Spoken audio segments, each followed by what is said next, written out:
जिसका नाम है तो अनकही बातें, जिसमें हम आज से हम एक नई सीरीज स्टार्ट करने जा रहे हैं जिसका नाम है अनकही बातें, जिसमें हम काफ़ी नए लोगों से बात करेंगे, उनके अनुभव जानेंगे और इस तरह आप जान सकेंगे कि आप किस तरह से और आगे बढ़ सकते हैं, क्या क्या आपके पास अपॉर्चुनिटीज़ हैं, ऑप्शंस हैं। तो आज हमारे साथ बात करने के लिए हमारे उपलब्ध हैं Abhijeet. Abhijeet is my friend and he has done graduation from SRCC college and recently he has pursued LLB from DU Faculty of Law. He has also been an international player of chess. He played the international event in under the age of 19 in 2014. He has been playing chess since his childhood. So, hello Abhijit, how are you? Thank you so much, Karthik. Thank you so much for that very nice introduction. I have been following your YouTube channel, and it's a great initiative that you have started this to share the knowledge that all of us have gained from our 6 or 3 years in Delhi. And it will be really beneficial to all the people who are aspiring to be in Delhi and everybody who is currently in DU to how to make their campus life and college life better. So I really appreciate that, and thank you so much for the very nice introduction. Thank you Abhijit. So हम अपनी बात start करते हुए सबसे पहले जानना चाहेंगे कि how has been the transition from Kerala to Delhi. आपने कैसे सोचा कि दिल्ली में जाके पढ़ना है? उस टाइम आपको नॉलेज थी डी यू या SRCC के बारे में? So when I started in class 12, I had no idea about Delhi University and SRCC. So I still remember it was the month of October, October 2014 tha, when our class 12th were happening. I was participating in World Under 19 Chess Championship representing India. It was in Pune, and one of my fellow friends. Chess friends who participated in the tournament, he asked me like, what are you currently doing, what are your plans? So I told him that I'm in class 12, so I'll be probably pursuing some sort of graduation after class 12. So he was currently in his second year of SRCC, and he gotten into that college in sports quota. As you all know, in DU has this very nice initiative or nice section, sports extracurricular activities. You have seats reserved for all these activities. So that friend of mine was a second year student in SRCC. He got through chess quota. So he told me that, bhai, there is this very nice opportunity. As you know, chess, as you play chess, you can apply through chess quota and just go home and research about SRCC. You can see that it's one of the most eminent colleges for commerce in the country. So he suggested me that you should definitely apply for sports quota. So that is the first time I heard the name SRCC. I did not know what SRCC or what Sriram College of Commerce was. Then I came back home after the tournament. Then I sat and then I did some initial research and I found that okay, SRCC is a good college. It's a good place. But then again, obviously coming to Delhi from a small state in Kerala is not a easy task, especially when you have done your class 12 from a government school. But then I researched about it. I found it nice, and I really wanted to apply for sports quota. And after the 12th exams, I was fortunate enough that I did not have to wait for the sports quota. I got the required percentage in class 12, and that helped me apply and get through SRCC. But it was not a well planned decision since a long time. It was all of a sudden one friend told me about that college. I went and researched about that. I liked it and I applied, and fortunately I was able to get through. So that's the very short story of how I got into the college. So SRCC has skyrocketing cutoffs. It generally starts as 99 or something like that. And Mm. and you were a chess player. So means most of your time was spent in playing chess. Mm. So along with the playing the chess, you were able to settle so much marks that you got into SRCC. So how all this went through means sports as well as academics both together. So I had one particular plan in my mind that when I was in my class 12th, I will spend the time till December, that is from June to December, for completely for chess. I would not care about anything else for those months. But then from December 31st, that is when the last day of December, I had kept chess completely aside. I did not even play a tournament. I did not participate or practice chess. I kept my complete 3 months. That is January, February, March. That is 3 months completely for academics. And I was very fortunate that my teachers in school were very helpful. They used to call me to school in the evenings, and they used to sit with me and explain me all the important topics that was important for exams. And then that helped me so much because I had left chess for 3 months completely.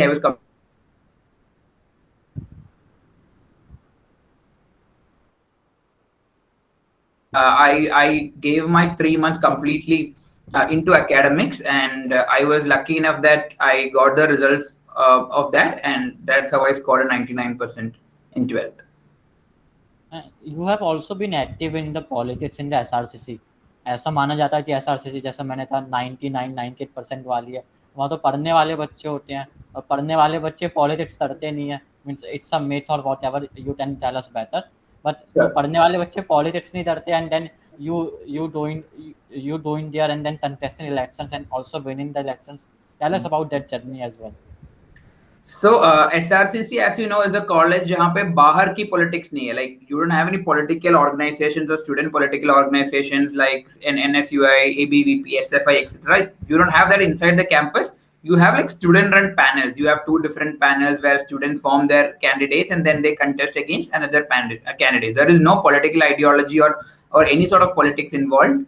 But obviously, the elected post holders are very important because they conduct some of the very lucrative events or very classy events like Crossroads, Business Conclave, etc. So people see it as a very great fashion. If you get elected, you get a chance to organize these superb events. So elections are important in the college if you look at from that perspective. So I remember when I came to SRCC in my first year, it was a great it was a very new experience for me.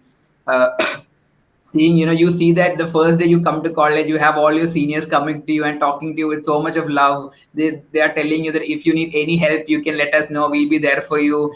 जो भी help चाहिए बता देना, we'll help you out. मतलब जो भी दिक्कतें हैं, like it was a very new experience because what I had expected is that when you go to college, the seniors would be there all ready to rag you and make fun of you, etc. But it was a very great experience that I still remember on my first day of hostel evening. A couple of my seniors, we were making friends in the co-op area. So some seniors came and they were like, yeah, I think all of you are juniors. I was like, yes, we are first year, so all of you should come to our flat, we'll have dinner together, etc. So we were very skeptical, oh my god, if they take to our flat and will they rag us and all. But then somehow we went to their flat, and when we went to their flat, we could see that they were so welcoming, and they prepared the dinner for us. They spoke to us, they told us about how to go forward in college, what are the things that you should take care, what are the things you should not be doing, etc. So it was a very different experience because this is exactly opposite of what we had expected. But then as time went on and the election season came, we saw that these exact seniors were very active in the elections, and then we got to know their ulterior motive of taking us to their flats and being making good bonds with us. But if you look at it in another angle, it was a great help because if it was for not these seniors, we wouldn't have known so many things in college. So although it was for a different purpose, but it was indeed a win-win situation for the juniors as well as for seniors. But in elections, what used to happen is that there used to be this lobbying in elections, and mainly everything. We had this lobby who decided the whole election. And I remember when I asked one of my seniors while I was in my first year that, Bhaiya, why is there no South Indian candidates or people from South India who are contesting in elections or participating in elections? That senior told me that, see, bro, South Indians are seen as mere vote banks. If one person says, everybody will go and vote for that particular person, so they are not active or they are not competent enough to contest or to have the connections to contest and win elections. So that made me feel very bad because South Indians have been a good part of this college and then they've not gotten a chance to contest. So that made me little bad, and I knew that it was not an easy thing to change this. So I was like, ठीक है, कुछ try करके देखते हैं. And from my first year, I started making friends with a lot of people, talking to them, asking them about stuff. And with 2 years experience, I got to know how the whole system works. And fortunately, during my final year, there was this election for parliamentary secretary post, and my friends suggested my name to contest for that. And I was like, okay, let's try doing that. And fortunately, I was able to win that. And I think that is how I became the first South Indian Parliament secretary in the college, which was indeed a great experience then because it taught me a lot about management, which I am sure we couldn't learn in anywhere in the classrooms in DU. Nice experience. SRCC is also known for the placement, means the high packages which you get after getting that so-called SRCC TED. Mhm. Means there are so many alumni of SRCC. So, So, but you, instead of doing instead of grabbing those packages, you went on to do the LLB. So what made you to for that decision? So I think it was in my final year, like when everybody was thinking what to do next. Some people were preparing for CAT, some people were preparing for GMAT, some people were sitting for placements, etc. So I did not have any priority whether placement is my priority, GMAT. I had no idea because obviously election season was going on, and after that, when things were settling down, everybody will think, right, what to do next. So I was asking myself like what to do. I wanted to do GMAT. That is what I had aspired from my first year.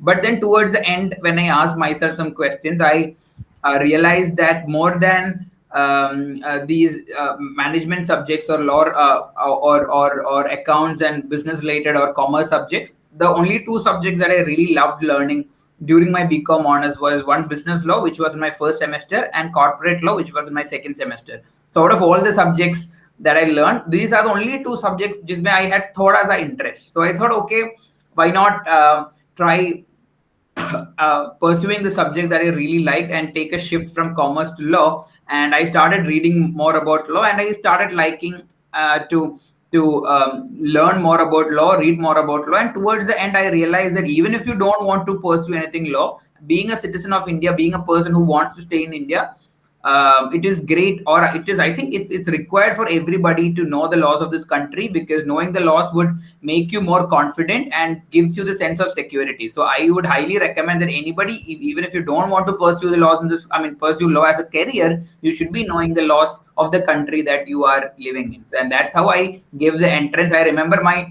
last exam was on 18th of May in 2018, and the entrance was on June 18th.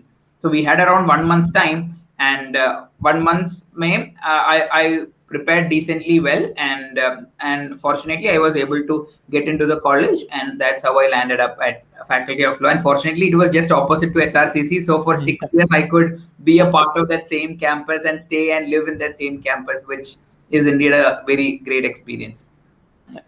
It in fact reminded me of my times. Means मेरा भी यही था कि रामजस पास में रहेगा तो वो एक नॉस्टैल्जिक वाली जो फीलिंग होती है कि मतलब यहीं पर फैकल्टी ऑफ लॉ है, यहीं पर रामजस है, तो whenever you want you can go back there. Exactly. So both of us have spent 6 years of our life in the same campus. So we are 24 now. So 6 years means 1/4 of our whole life we have spent in that circle, that campus. So Right. it's a very special place for both of us. How has been your experience at Faculty of Law? Do you? So life was very different if you compare the life at SRCC to life at Faculty of Law. It's like two extremes. It's like Kerala and Delhi. In your undergrad college, you are very carefree. You have nothing to worry about. Even after class, you're all chill, standing, talking with friends, having chai, and just hoping around. But I did not expect the same when I came to Faculty of Law, because I knew that obviously you're going into a much professional course and things would be different. So when I came to Faculty of Law, it was indeed a new experience, obviously. And there you did not have people standing in college for a long time and having fun till the evening. You did not have those unproductive or fun discussions with people. Here, everybody were career oriented, especially because in Faculty of Law, it's a great thing that I see that you don't have same age people. You have people from different backgrounds, different culture, different work experience, different states, etc., in one place. And if you see, I think in our class, in the first section that we were in, we could see that I think we were the youngest in the batch. We had people who were in their 30s, 40s, 50s. So it's a great thing that you get to meet them and talk to them about their experiences, which helps us so much. When we are just 24 and we talk to people who are double of our age, we get to learn so much. But then it helps you in understanding so much about the world. But obviously the SRCC wala life, where it was all fun, it was very carefree, that did not happen, because when you come to faculty, you see that people are all the time in the library preparing for their career, preparing for UPSC, judiciary, litigation. So it's indeed, in a way, it's nice that it's a push factor that even you also feel that okay, these people are all studying, so I should also try to put myself in that situation, and it helps. But then if you look back, I'm sure even you would relate to this. The life you had in your Ramjas for 3 years is very different from the life that you had in Faculty of Law. So it has its pros and it has its cons. So I think that was how it was. अब तो सपने जो आपका chess का सफ़र रहा है, आप chess national level पर खेला, फिर इंटरनेशनल लेवल पर खेला, तो चेस चेस तक कैसी वो पूरी जर्नी रही है, आप कहाँ तक पहुंचे हैं, और प्रेजेंटली चेस में क्या चल रहा है आप? So, talking about my chess journey, while I was in my school, there was an inter-school tournament that was happening. So at that time, I thought that okay, at that time I did not know chess, so I wanted to participate in that tournament. So I asked my coach who was there in school. There was this one teacher in school who used to manage all this. So I asked him, "Sir, can I participate?" And this, so he was like, "Only 5 people from a category can participate. So we'll conduct a practice tournament. I mean, a selection tournament among all the people who are interested, and we'll take the top 5 to represent the school in the tournament." So we all participated. There were 5 games in total, and I lost all 5 games. I got 0 points. So then I was like, "Sir, can I participate?" I was such a small boy. And so sir was like, "No, you have lost all your games. You won't be able to participate in this." Then I became very sad because obviously being a small kid, everybody of us will start feeling bad, right, when you lose all the games. So I went back home and I started crying. And my mom asked me what is the reason and what had happened. Then she checked for some chess coaches nearby who can come and take chess classes. Then I got my first coach who stayed around 10 kilometers away from my home, and he used to come to my home and give home classes. I think 2 days a week of 2 hours each. So I used to learn chess 4 hours every week. And then in 2 years, fortunately, I was able to decently prepare well and learn well. That I ended up participating in the school tournament and I coming up first in that inter-school tournament. But then after that, I started having more interest, and I used to spend all my time reading, playing, and learning about chess. And at the age of 15, I became the state champion, state under 19 champion. Then I won a bronze medal at the age of 7 in nationals. Nationals, I got the bronze medal. And at the age of 18, I represented the country in World Under 19 Chess Championship. And when I came to Delhi because I scored decently well in 12th. So I came to Delhi and I thought that I would be able to manage both together. But the last major tournament I played was National Under 25 Chess Championship representing Kerala in Andaman and Nicobar Islands. But I was not able to perform as per my expectations. Then I realized, I look back and I asked myself, what can be the reason? Then I realized that after coming to Delhi, I was not able to dedicate more time and effort to chess because I was involved in so many other activities, and that's why I was not able to maintain the standard or strength that I had. And then I took a pledge that if I'm participating in the future, it would only be after proper preparations and proper practice, because I realized that if you just go and play just like that, it won't do any good for you. So. And I think after 2017, that tournament that I played while I was in my second year vacation. It was the start of third year. I remember June 2017. I think after that, apart from Delhi University in inter-college tournament where we won this hat trick medal for all 3 years, but apart from that, I played very less number of events. Like I participated in BITS Open Sports Meet and BITS Pilani, then a couple of tournaments here and there, but I did not participate in any major tournament after 2017 because of these reasons. And also chess is a very a game that requires a lot of financial investment. If you want to take great coaching or if you want to play tournaments, you need so much of financial assistance, so much of financial help, so that you get to travel, you get to hire foreign coaches, you get to play tournaments in Europe, in US, etc.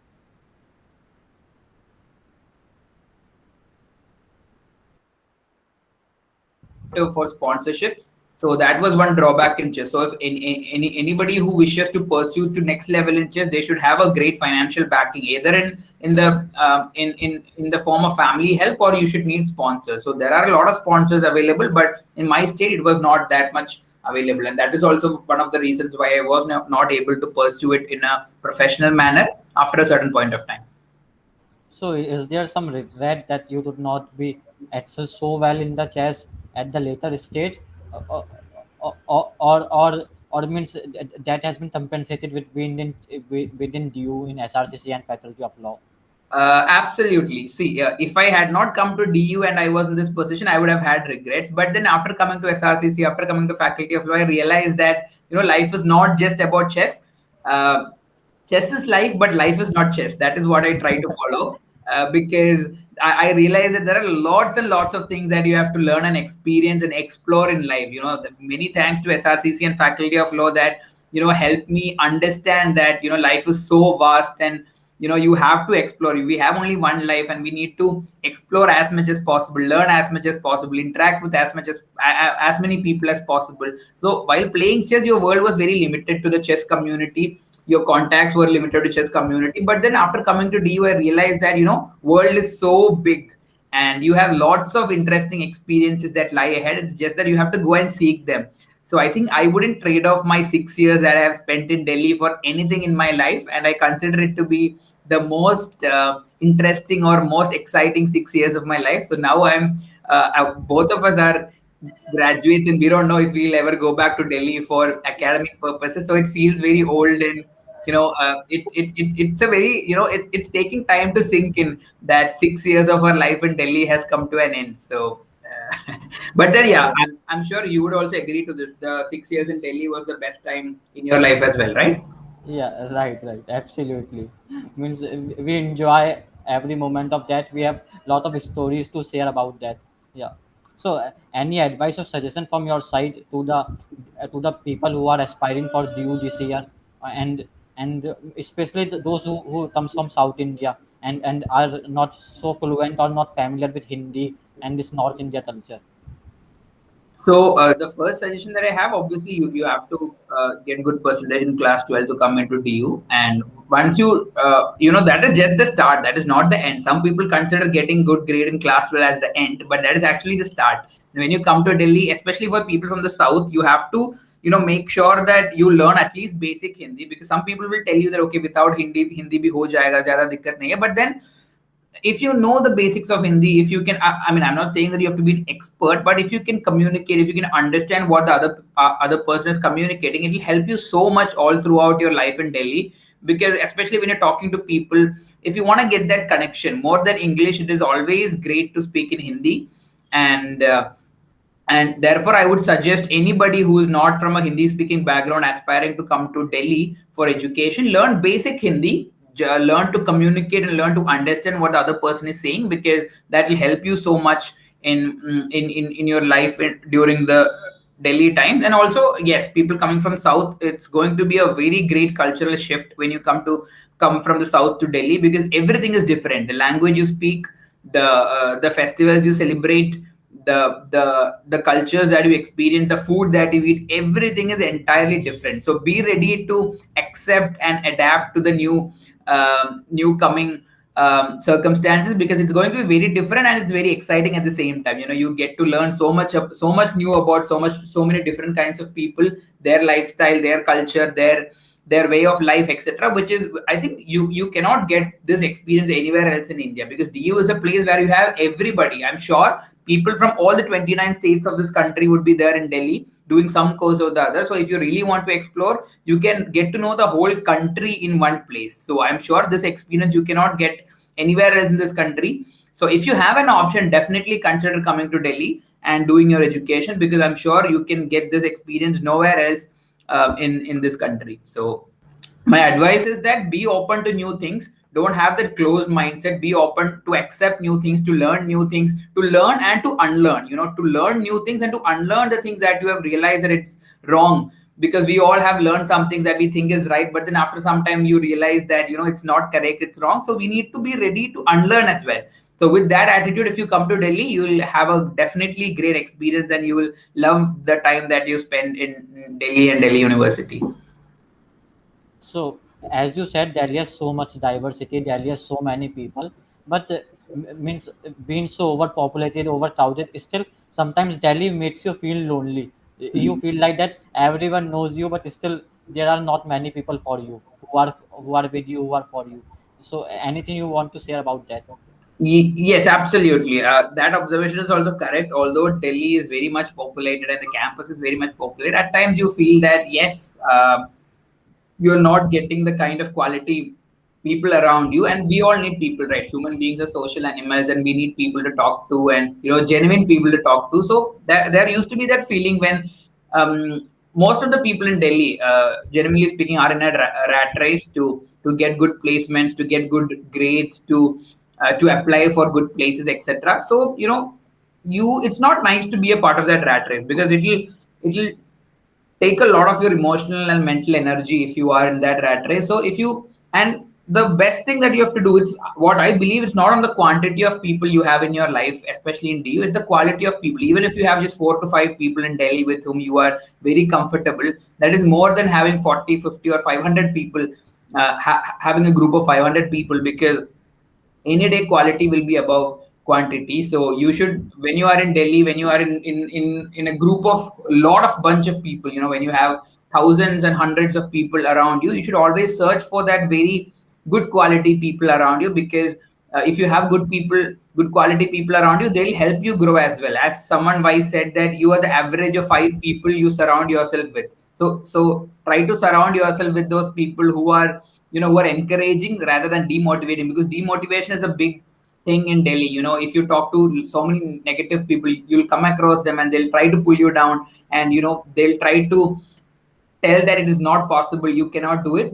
But you should avoid all that and try to be with people who will encourage, try to be with people who would, who would, give you that push, and who would give you that confidence that okay, you can do it, and you can learn, and you can excel in what you're doing. So finding that group is tough. It's not an easy task, but I think with time, if you put the real efforts on people, you will definitely be able to get to that level. So there will be many people who will be aspiring to that in SRCC, but Mhm. because of the high cutoff, everyone will not be able to that in SRCC. Means even if they have scored 95, it may be Mhm. possible that they will not be able to do that SRCC TED. So Mhm. any words for them? Means is it all right even if you don't get into SRCC? Absolutely. SRCC is just a place where you have around 800 BCom honors intakes every year, and SRCC tag actually helps. It really helps in good placements and getting good recognition when you go for interviews. But SRCC, the formal education that you learn in all these colleges will give you a living, but it's the self education that will give you the fortune. So, more than the formal education you learn in college, it's the self education that matters more. That is what I personally believe. So, Delhi itself is more than enough. You don't have to be part of SRCC to have a great career or have great learning experiences. Being a part of DU itself is a great learning experience. And if you're not able to get into SRC, there is no problem at all. There are people from tier 2 and tier 3 colleges from DU who have done much better than SRIs, who have achieved much more than people from SRCC have. So the tag actually helps, but that is not everything. There are so many, being from tier 3 colleges, if you can educate yourself, if you can read more books when you're in Delhi, if you can talk to more people when you are in Delhi, when you can explore the different options when you are in Delhi, I think these three things are more than enough. If you can make good networks, if you can read more, if you can partake in more events, that is more than enough. SRCC tag is not required. SRCC tag, without SRCC tag, you can get all the advantages that you can get in Delhi. So I think it will be equally good if you do these three things. That is, network with a lot of people, read more books, and try to participate in the different competitions and different events that you have across Delhi, and that is more than enough. If you have good friends in SRCC, that is also equally good as being in SRCC, because obviously whatever you can gain from the college, you can gain from the people who are from that college, right? So I think networking is the most important thing in these times. As I read somewhere, your network defines your net worth. So the maximum time you spend in Delhi, that I believe should be in networking. Uh, I and Karthik have one very common friend, Vivek sir, who always tells about the importance of networking and having a great network. So it should be your primary motive when you are in college, because it will help you all throughout your life, not just when you are in DU, but all throughout your life. It will help you immensely. So that's it. So, any final words for this session today? Any other thing you want to say to you aspirants or to anyone who is listening to this video of ours? So, the final thing I want to tell you all is that the best investment that we make is the investment for ourselves. So once, if everybody should aspire to come into DU, wherever you are, which part of the country you are, we can guarantee you that the learning and life experiences that you get in Delhi, you cannot get it anywhere else. So if you get an opportunity, definitely break all the barriers and come and learn from Delhi, so that it'll be a lifelong investment for you. It'll be a lifelong investment. And yes, as I told earlier, when you are in Delhi, try to learn and unlearn things. and try to come with an open mind. Don't come with a closed mind that, okay, this is what I learned, this is correct, and I will only follow this. Don't come with that mind. Come with an open mind to accept new things, learn and unlearn in your times in Delhi. And if you have any issues, any doubts, any questions regarding how to, come into Delhi and what are the things that I should be completely focusing on before coming to Delhi and after coming to Delhi, and if you want to, talk in detail about any of that, you have Karthik here, you can me here, you can contact us anytime. We'll be very happy to help, because it'll make us very happy to see that our juniors are coming to Delhi and gaining the experiences and having a great life ahead. So that will make us as seniors very happy. So we'll always be very happy to help you with any queries or doubts that you have about the life in Delhi. So thank you very much, Abhijit, for giving time to us and sharing valuable insights with all of us. It was a pleasure to talk to you, and I personally have gained a lot from this thought. There were many things which I will keep with myself throughout the life now, especially this some of your points like net worth and some other things like learning and unlearning. They were really helpful, and I hope everyone will learn a lot from that. So thank you very much. Thank you so much, Karthik. And the only suggestion that I have for you is keep to continue doing what you're doing right now. Get experiences from people and make it known to a lot of people, because it will help a lot of people. So what we are actually doing is a community service. We are serving a lot of people. We are helping them out. I'm sure there will be a lot of people all around the country having a lot of questions and queries as to how is the life in Delhi, how can we make the most out of it, etc. So what you're doing is actually a very good service, investing your time to help people. So keep continuing that, and it's indeed a great feeling that I got a part. I got an opportunity to be a part of this. So thank you so much for that, and it was a pleasure talking to you as well. Thank you so much. All right, thank you very much. So we will meet in another video now. That's all for today. Thank you. Bye bye.